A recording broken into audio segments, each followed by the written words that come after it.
Magandang araw muli po, magbabalik Coach Oli News PH. Huwag po kakalimutan na sana i-like nyo po agad itong video na ito pagkapasok nyo pa lang. Kasi it's very important na nakalike kayo dito nang sa ganun mas kinakalat ni YouTube. So lambing-lambing lang, i-like nyo po agad itong video na ito at sana sa mga hindi ko pa po subscriber, subscribe po kayo dito sa channel ni Coach Oli News PH. Ito po ang magiging topic natin ngayon. Torre, tatakbo sa 2028. Ano naman kaya tatakbuhin ng nito, taong to? Biktima ng adik at NPA dumadami. At Grijaldo gumante kay Abante at kay Dan Fernandez. Ayan, sarap ng buhay. Okay, hindi ko na po pagtatagalin. Diretso na po tayo agad sa topic natin dahil kay Coach Oli, bida ang balita. Ito, pag-usapan natin ng sikat na si Torre. Bumisita sa Commission on Human Rights ngayong umaga si PNP Chief Police General Nicolas Torre III. Detalye tayo sa ulat on the spot ni Oscar Oida. Oscar? Yes, Rafi, dumalo nga kaninang umaga sa flag raising ceremony ng Commission on Human Rights si PNP Chief Police. Andun pa, tingnan nyo. Andoon yung picture. Nakalagay doon si Torre sa likod. Sige. General Nicolas Torre III. Ayon sa CHR, ito raw may tuturing na makasaysayan pagkat si Torre daw ang kauna-unahang hepe ng Philippine National Police na dumalaw sa kanilang tanggapan. Yeah. Yung pinagmalaki pa. Okay? Si Torre daw ang kauna-unahang dumalaw na Chief PNP. Chief. Sabi nga ni Banat by Chief. C-H-E-A-P. Chief PNP. Kahit chief to si Torre. Nakuha lang niya yung kanyang promotion. Hindi naman based on sa merito. Kung hindi sa illegal na mga ginawa niya kay Pastor Kibuloy at kay Tatay Digong dahil sa pagsipsip niya kay Marcos. Hindi po proud ang mga pulis sa'yo. Mga kabaro mo, hindi po proud sa'yo. So dumalaw dyan sa human rights. Proud ka pa. May purpose po. Bakit siguro hindi dumadalaw yung ibang mga chief PNP dyan? Diba? Sa katunayan nga, may problema pa nga yan eh. Ito, yung human rights na yan kay Tatay Digong. Diba? Stage ang alam nyo, may sinabi si Torre. Okay? Ano sabi ni Torre? Paramihan ng huli. At sabi niya, yung promotion depende sa huli na gagawin ng mga pulis. Kailangan may affidavit. Hindi lang basta huli, may affidavit. At yun ang titingnan para ma-promote. Paano nga naman? Na-promote siya dahil kahuhuli. Regardless kung yung nahuli niya ay ginawang tama. Regardless kung yung nahuli ay sumunod sa due process. Basta inutos, gawin. Whether legal or illegal, huwag ka na mag-isip. Basta sumipsip ka sa amo mo. Ganyan ang gusto niya naman gawin sa mga tao niya. Basta manghuli ka. May affidavit. Promoted. Yun ang usapan dito. Di ba? Anong gagawin nito? Uutusan niya, huliin mo si ganito, huliin mo si ganito. Yung pinagawa sa kanya ni BBM, papagawa niya sa tao niya. Basta sumunod lang kayo. Di ba? Yun siya. Saka na pag-usapan. Ngayon yung sinabi niya I was in front of them nung sinabi niya to kay Attorney Torion. Papasok kami sa ayaw sa gusto niyo. Doon na lang kayo magpaliwanag o magreklamo kayo kung gusto niyo. Basta papasok kami. Dahil kini-question. Wala yung pangalan ni Pastor doon sa warrant of arrest. Pero ang hinahanap si Pastor. Tapos nag-stay doon. Yan po ang utak ni Torre. Yan yung sinasabi ko. Tapos, dumikit siya dyan, yung human rights nagrereklamo kunwari. Arte, di ba? O baka naman hindi susunod yan yung mga yan at malalabag ang karapatang pantao. O ngayon, magkasama sila. 'Di ba drama? Pinuri ka, una-unahang dumalaw. Yung picture niya andun pa. 'Di ba? Bakit? Kasi nakalaban ni Tatay Digo ang human rights.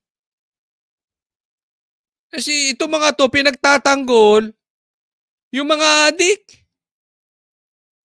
Instead na sinusuportahan yung mga pulis ni Tatay Digong na sumusolusyon sa mga problema ng adik at NPA. Ay anong ginagawa ng human rights? Para tila di umano. Dilawan, pinklawan. 'Di ba?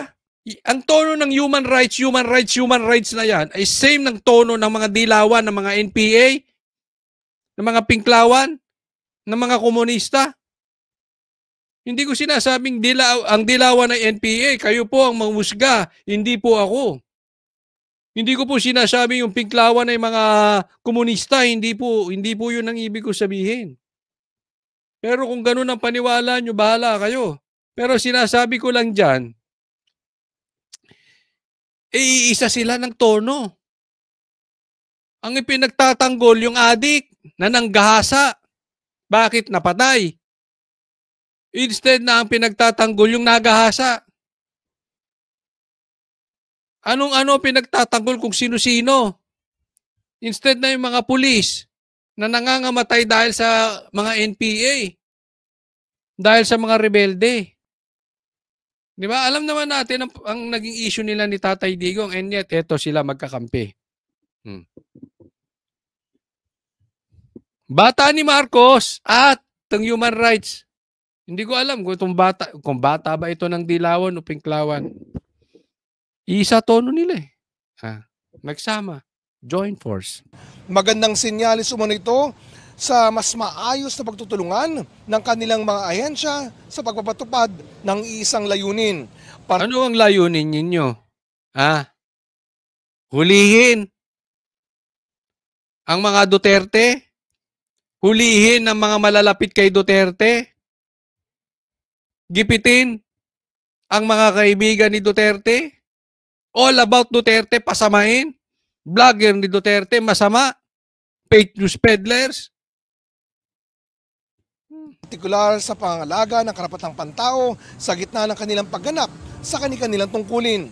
Sa kanyang talumpati, tiniyak naman ng PNP chief na bagamat mas magiging agresibo sila sa panghuhuli ng mga kriminal, titiyakin naman daw nila na di ito magbibigay daan sa anumang pang-aabuso. Eto, papaalala ko lang, baka nakakalimot kayo. Naalala niyo yung kalbong nag-road rage na naglabas ng baril sa isang bisikleta? Doon lang nagsimulang nakilala to. Nobody naman to si Torre. Diba? Pinapreskon niya yung nag-road rage. Umani ng batikos. Pinuri ko pa siya to at that time. Bakit? Nag-resign. Ang sabi ko, ganyan. Hindi kapit to ko sa posisyon. Hindi kaya, kasi panahon ni Boying yun, kapit sa posisyon. Kapit patalim sa posisyon, puro kapal pa ka na nagagawa eh. Yung pala mas masahol tong mama na ito. Kunwari lang, hindi kapit sa posisyon. Ano style nito? Hanggang 2028, tandaan nyo tong sasabihin ko. Ito magiging style ng mama na ito. Mahilig to sa press con. Mahilig sa interview. Mahilig sa camera. We were there. Bibigyan ko kayo ng magandang halimbawa. Nung siege, at the first day na nandoon siya, I will not forget this. Sinabi ko to kay Boss Dada. Sabi ko, boss, si Torre, mahilig sa camera. Paano ko na-observe yun? Kasi nagkahiwa-hiwalay po kami. Tapos, nung pumasok si Torre, pumasok din ako. Iilan lang po ang nakapasok doon kasi masikip. Anong sabi? Magsama ng taga-SMNI. At ako po yung nakasamang pumasok. Hindi ko alam kung yun yung mga tirahan ata ito yung mga babae doon eh, no? So masikip yung daan at syempre private yun eh, may mga nakatira doon. So umikot kami. Sumama ako. Tapos lumabas. Tapos umikot siya ulit. Nagsisigawan na yung mga tao doon. Hoy! Torre! Kagagaling mo lang dito. Ano mo sagot ni Torre? Hindi, nakita ko si Pastor. Tumago sa dingding. Yung sinabi niyang yon, na-captured sa camera. At hindi ko na makita kasi naka-live ako noon eh. So I'm sure na-captured at nakuha nung mic ko yon. Tapos sinabi ko kay Boss Dada. Sabi ko, yung sinabi ni Torre na nadinig namin, nadinig ng mga taga kay OJC na nakita daw niya si Pastor tumago sa dingding kaya umikot siya. Alam mo in reality, gusto lang niya yung attention na nakukuha niya. Dahil maraming naka-video, maraming naka-vlog. Hindi pa natapos doon. Pagkalabas niya, dumating na sila Boss Dada. Pumasok ulit. Pumasok ulit.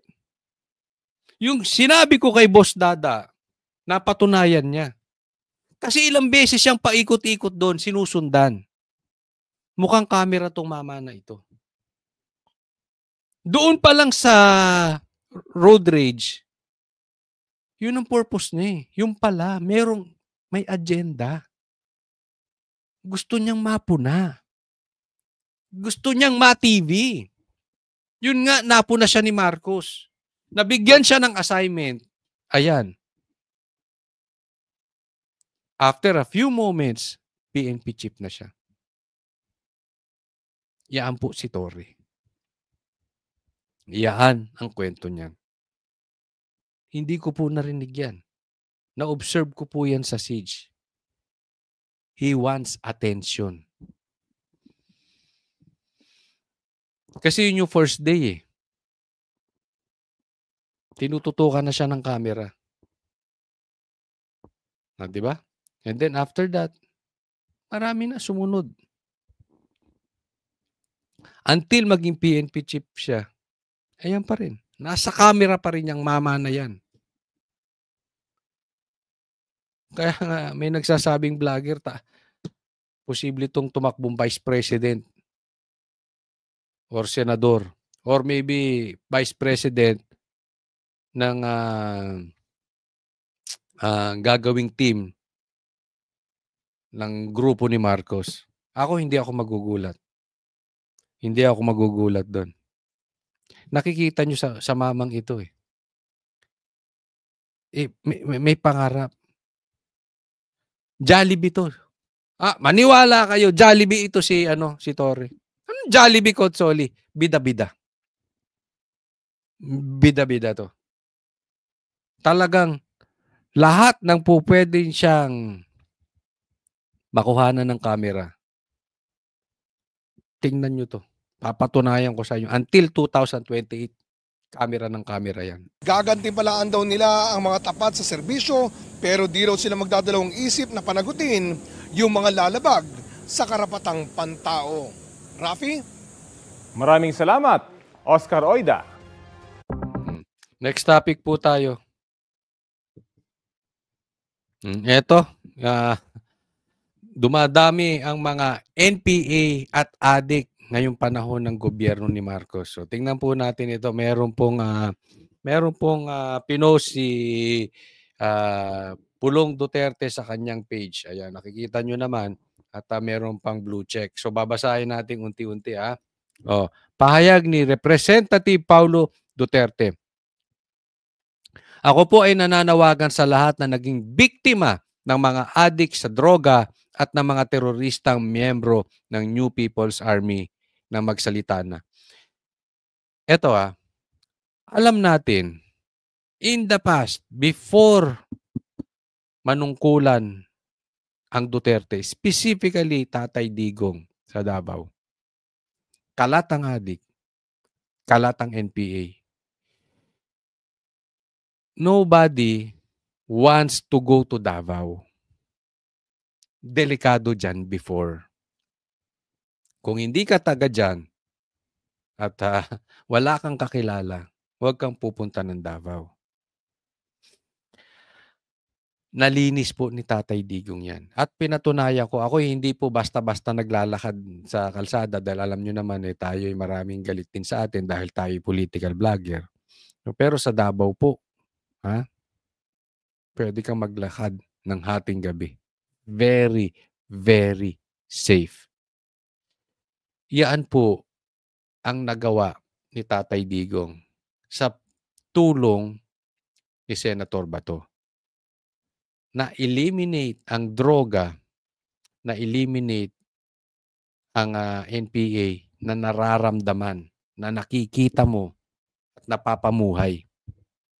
Hindi yung katulad na sinasabi nitong sila Torre na kino-compare niya yung sarili niya na si Bato nga 1-star naging PNP chief.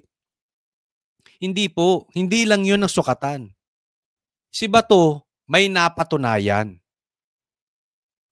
Nahinto kasama si Tatay Digong ang droga at rebelde, komunista sa Davao. Ikaw, Torre, anong napatunayan mo bukod sa presscon? Wala. Meron kang aresto, illegal. Meron kang aresto, kidnapping. Meron ka bang masasabi, Torre, na nahinto mo ang droga sa nasasakupan mo? Meron ka bang masasabi, Torre, na nahinto mo ang NPA komunista sa nasasakupan mo? Anong sinasabi nyo mapayapa ngayon? Really? Saang part ng Pilipinas? Bukod sa Davao.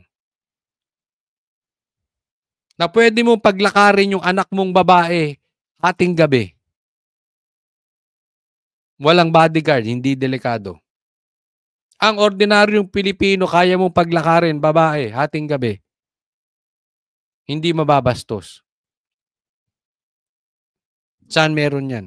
Davao. Ginaya mo pa ang 911 ng Davao. Ang Davao matagal nang meron at epektibo. Bakit? Ang dami kong nakakausap. Even yung mga loko-lokong dayo, pupunta ron at manggugulo. Kasi nakakausap ko yung mga Grab drivers, sinasabi nila, isang tawag lang, andyan na. Ginaya rin ni Tory yan Sinubukan daw nila yung meron din silang 911.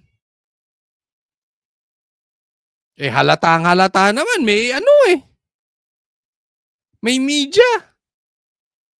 Halatang stage. Ipakita mo na talagang doon sa may nangyari, may tumawag na 9/11. Yung totoong senaryo. Hindi yung parang reenactment. Para kayo nagdadrama. Panahon na para hindi na kayo manahimik. Panahon na para mailantad ang tunay na kalupitan at panlilinlang ng mga kriminal at rebeldeng grupo na patuloy sumisira sa ating lipunan. Nananawagan na si Pulong Duterte. Yung mga naging biktima ng adik. Kayong mga pulis na napatay ng NPA. Yung mga kaanak na mga pulis na napatay ng mga komunista. Rebelde. Mga adik, mapulisman, mapasundalo, mapa-ordinaryong Pilipino, magsalita na kayo. This is the time. Ang NPA ay isang teroristang organisasyon. Hindi sila mga biktima, sila ang dahilan kung bakit libu-libong Pilipino, mga sundalo, pulis, guro, magsasaka, kabataan ang nawawalan ng buhay at tahanan at kinabukasan.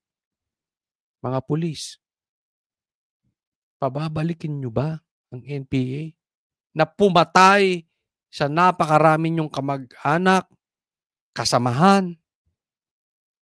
Kaya ako wala akong tiwala sa NPA. Alam niyo kung bakit? Nagtatago Kung mabuti ang kanilang hangarin, bakit hindi sila magpakilala? Ako ay NPA. 'Di ba? Pati yung mga kasamahan diyan sa politika. Alam niyo na kung sino yung mga 'yan.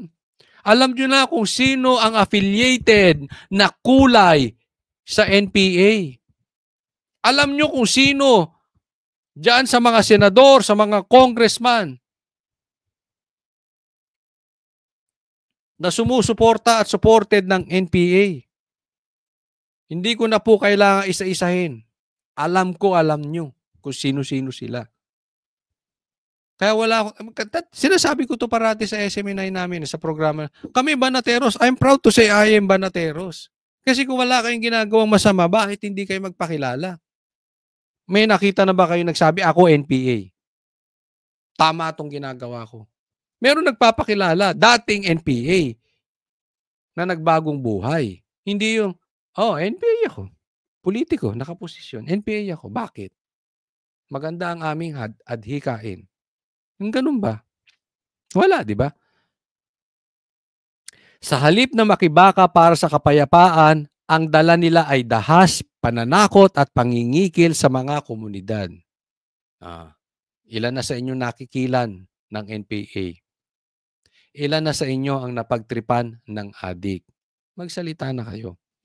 Kasama ng kampanya kontra illegal na droga, ang laban kontra NPA ay isang laban para sa kinabukasan ng ating mga anak at sa seguridad ng buong bansa.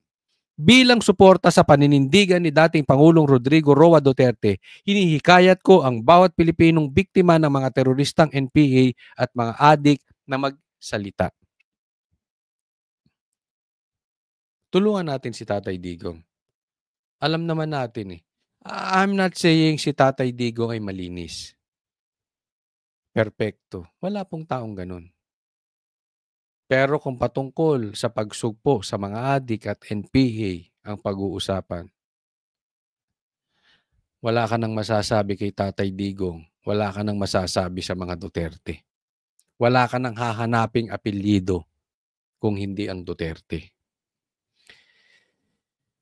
Ang inyong mga kwento ay mahalaga. Kayo ang tunay na boses ng bayan. Huwag nating hayaang baluktutin ng mga terorista ang katotohanan. Meron tayong responsibilidad bawat isa po sa atin. Ako, kayo, ikaw, lahat po tayo. At kung kayo ay nabiktima, ang kapamilya nyo, mahal nyo sa buhay na biktima, responsibilidad po ninyong magsalita. Lapit lang kayo sa mga Duterte, I'm sure tutulungan po nila kayo. At yung talagang mga nabiktima, kung hindi po kayo makalapit sa Duterte, message lang po kayo sa akin. Ilalapit ko po kayo sa Duterte. Ito ay hindi laban ng isang tao lang. Ito ay laban ng bawat Pilipino na nagnanais ng kapayapaan at hustisya. Makakaasa kayo, kami ay handang makinig, magprotekta at kumilos. Sama-sama nating ipaglaban ang isang Pilipinas na malaya sa droga, takot at terorismo. Kaya, alam nyo, wala akong katiwa-tiwala sa gobyerno na adik. Ayoko talaga. Ayoko ng rebelde, komunista, NPA, adik. Yan yung mga ayaw ko talaga. Ever since, hindi ako agree sa mga yan. Kaya, again, uulitin ko.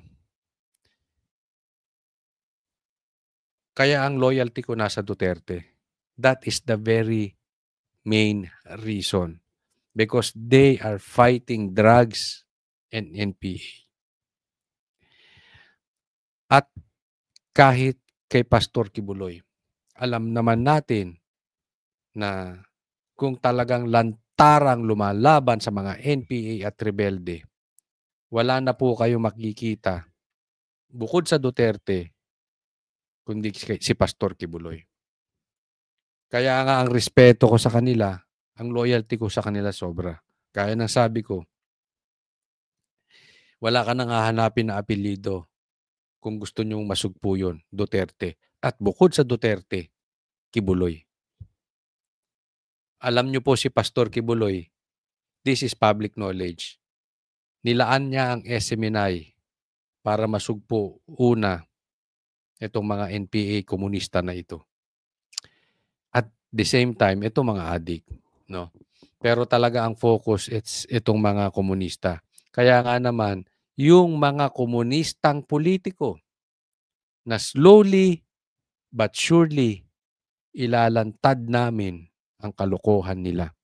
Itong mga politiko na ito na ginigipit si Pastor Kibuloy because we all know galit at sinusugpo ni Pastor Kibuloy itong mga NPA. At sila ay nasa isang grupo. Antayin nyo lang po.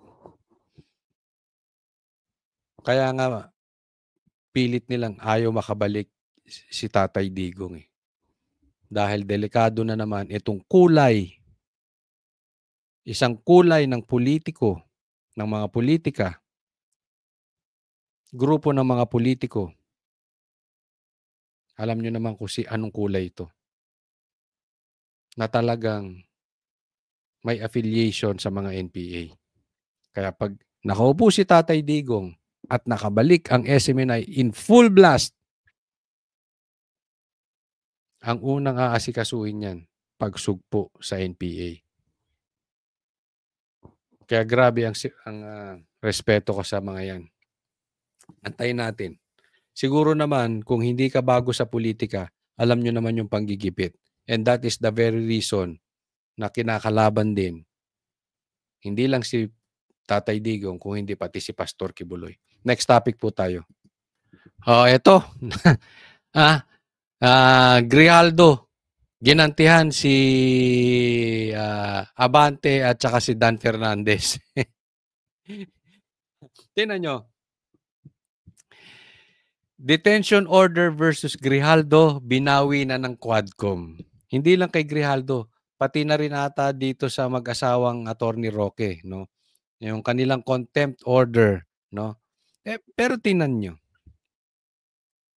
Ang tagal po na nakakulong, nakadetain si Grijaldo. Anong napala nitong Quadcom? May nagawa ba silang batas? Napatunayan ba nila na with basis hindi yung sabi-sabi na may maling nagawa ito si Grijaldo? Kasi gusto nilang ipalaglag kay Grijaldo si Tatay Digong na hindi naman niya ginawa. Sa katunayan, ibinulgar pa ni Grijaldo, para doon sa mga hindi nakakaalam, binulgar ni Grijaldo na ito si Abante at si Dan Fernandez, bago umattend ng hearing, kinausap muna siya. At may mga kondisyones di umano na pinapasabi sa kanya na hindi siya pumayag. Binulgar niya. Kaya kinontempt siya. So may napala kayo. Binawasan nyo lang, inalisan nyo lang ng karapatang pantao. Ito yung sinasabi, human rights kayo ng human rights story. Siya ang nawalan ng karapatang pantao. Ikunulong ninyo. Hindi dumaan sa due process. Ang korte nga bago ikulong.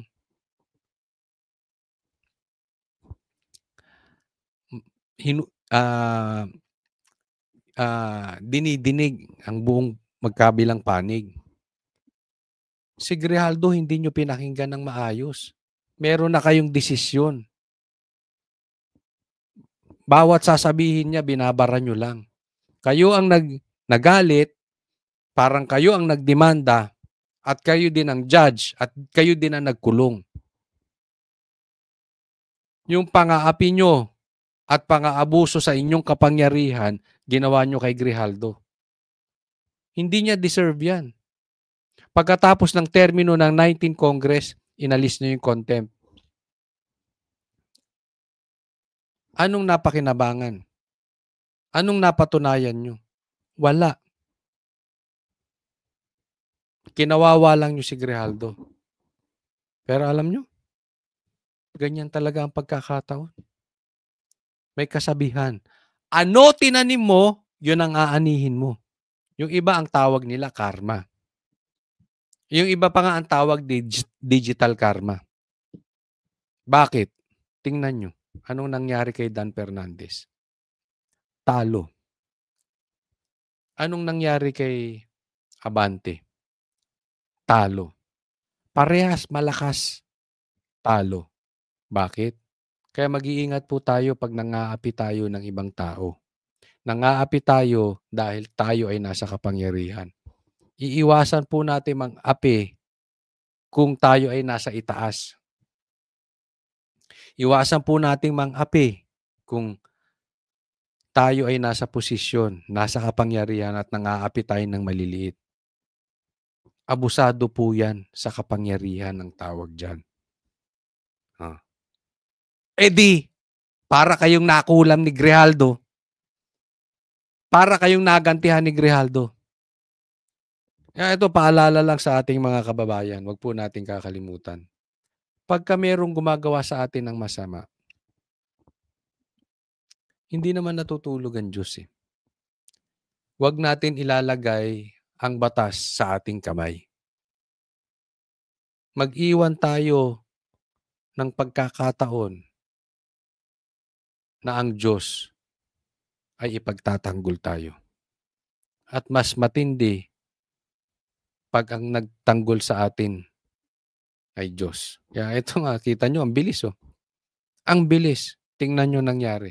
Sa mga nang-api sa Quadcom, especially to si Dan Fernandez, tsaka si Abante. Tingnan po ninyo. Kung kayo, nirespeto nyo si Grijaldo, you handled it like a man, you handled it like a man of God, you handled it like a human being, a man with backbone. If you handle it like a mature person man lang, at least to the very least, a matured person, yung sitwasyon ni Grijaldo, baka panalo pa kayo eh. Anong ginawa ninyo?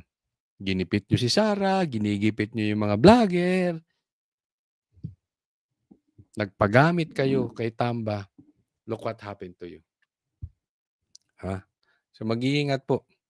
Mag-iingat po. At kaya nga ako alam ko, unti-unti na nakita nila itong mga politiko ang lakas ng Duterte. Nag-backfire. Kaya sinasabi ko, mag-shift of power. Marami na pong, this coming 2028, marami nang papanig sa mga Duterte dahil presidential election na po. Wala nang maitutulong si Tamba at si Marcos, si BBM sa kanila. Kasi magpapalit na po ng liderato. I-exit na po si BBM. Kaya lilipat na yung power. No? Again, lalabas ang katotohanan. So wag pong kakalimutan hanggang dito na lang tayo. Sana doon sa mga hindi pa po nakalike ng video na ito, i-like nyo po agad yung video na to. At sa mga hindi ko pa po subscribe po kayo. Muli po, maraming salamat po. Coach Oli po.